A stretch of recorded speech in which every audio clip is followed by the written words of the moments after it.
شروع کرتا ہوں اللہ کے نام سے جو بڑا مہربان اور نہایت رحم کرنے والا ہے۔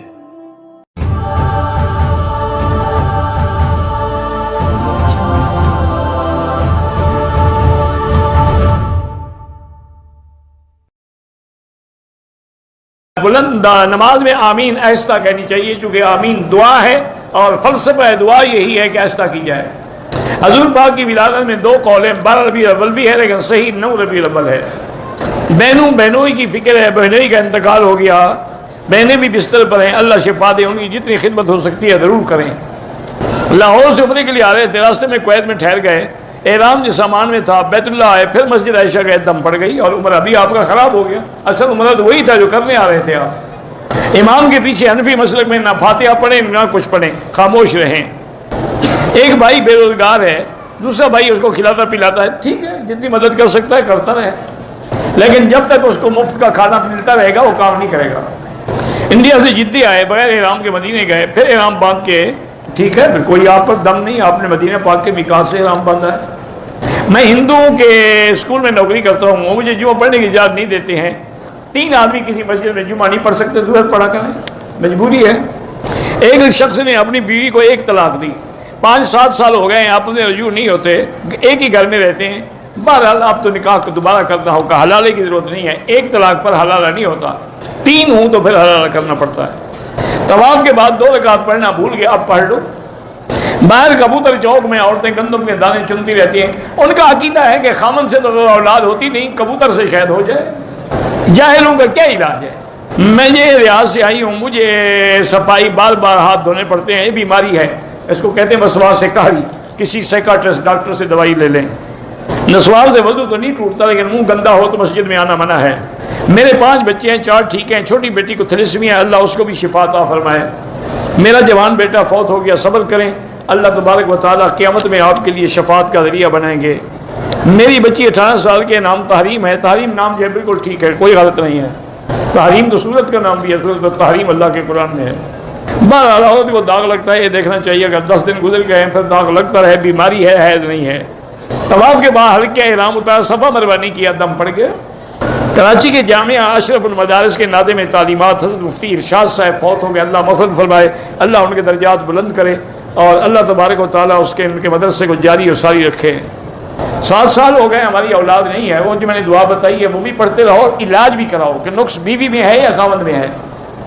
میری بیوی کو حمل تو ٹھہرتا ہے لیکن 3 مہینے کے بعد بچہ آگے نہیں بڑھتا ہے تو 160 دفعہ بسم اللہ پڑھ کے پانی پہ دم کر کے پلایا کریں۔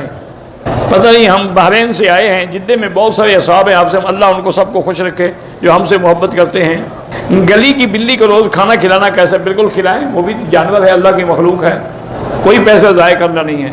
آفس میں میں لوگوں کے لیے بسکٹ لے جاتا ہوں، اگر رشوت کے طور پہ لے جاتے ہو تو نہ لے جاؤ، محبت میں لے جاتے ہو تو جائز ہے۔ میں اپنے والد کو مدینے سے عمرہ کرانے کے لیے آیا، خود ہی نہیں کیا تو آپ پر دم پڑ گئی، آپ بھی کریں۔ بیوی کو اس SMS کے ذریعے طلاق دے دیجیے، بالکل ہو جاتی ہے طلاق۔ ٹیلی فون پہ کریں، میسج کریں، ٹیکسٹ کریں، کچھ کریں، وہ طلاق ہے، اللہ معاف کرے، وہ ہو جاتی ہے۔ اللہ ہر عورت کو طلاق سے محفوظ رکھے۔ میرا شوہر بہت زیادہ باتیں کرتا ہے، بالکل ٹھیک کرنے دیں اس کو، آپ چپ کر کے سو جائے گا، وہ باتیں کرتا ہے، کب تک دیواروں سے باتیں کرے گا؟ اللہ کی بندی کیا انسان ہے، بعض ہوتے ہیں باتوں نہیں، ہر قسم، بعض ایسے لوگ بھی ہیں جو بات نہیں کرتے، ان کو الٹا آدمی کہتے ہیں کوئی بات تو کرو یار۔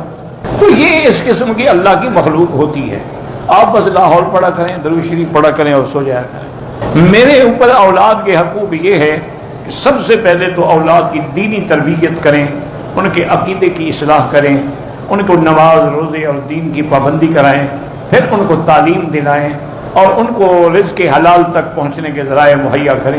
یہ والدین پر اولاد کی، اور اولاد کے حق یہ، اولاد پر حق یہ ہے کہ والدین کی فرما برداری کریں، اطاعت کریں، خدمت کریں۔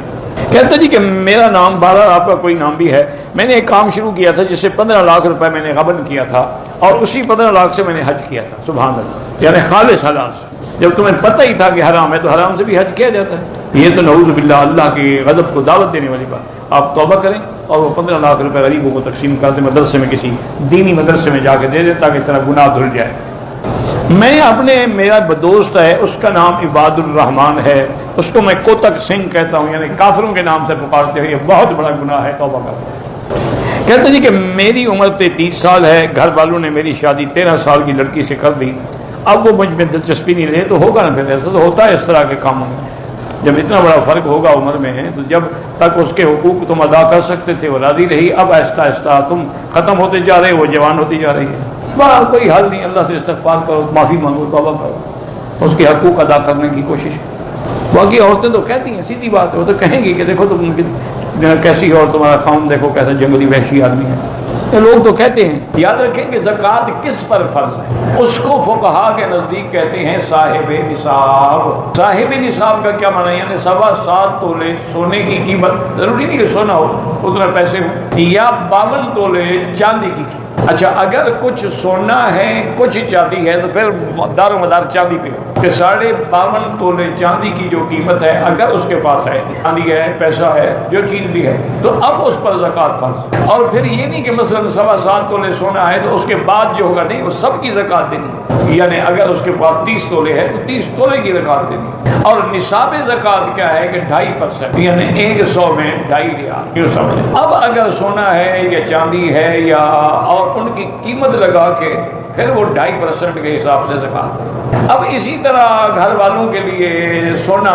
چاندی کے زیورات ہیں، تو امام ابو حنیفہ رحمۃ اللہ علیہ کے نزدیک چاہے وہ زیورات استعمال میں ہوں یا ویسے رکھے ہوئے ہیں کہ ضرورت کے تابع ہم بیچ دیں گے، زکوٰۃ دینی۔ امام احمد بن حنبل رحمۃ اللہ علیہ فرماتے ہیں کہ جو عورت اپنے لیے اس نے بنائے ہیں، کبھی شادی پہ پہن لی، یہ ضروری نہیں کہ 24 گھنٹے پہنے، کبھی شادی پہ پہن لی ہے، کسی تقریب میں پہن لی، اس پر زکوٰۃ نہیں۔ اور اگر اس نے اس لیے رکھے ہیں کہ جب سونے کا ریٹ زیادہ ہوگا تو میں بیچ دوں گی، پھر اس پر زکوٰۃ۔ ایک طواف کا ثواب یہ ہے کہ ایک غلام خرید کے آزاد کرو، اتنا ایک طواف میں۔ اب ایک غلام کتنے کا خریدو گے؟ لاکھوں میں بھی نہیں ملے گا۔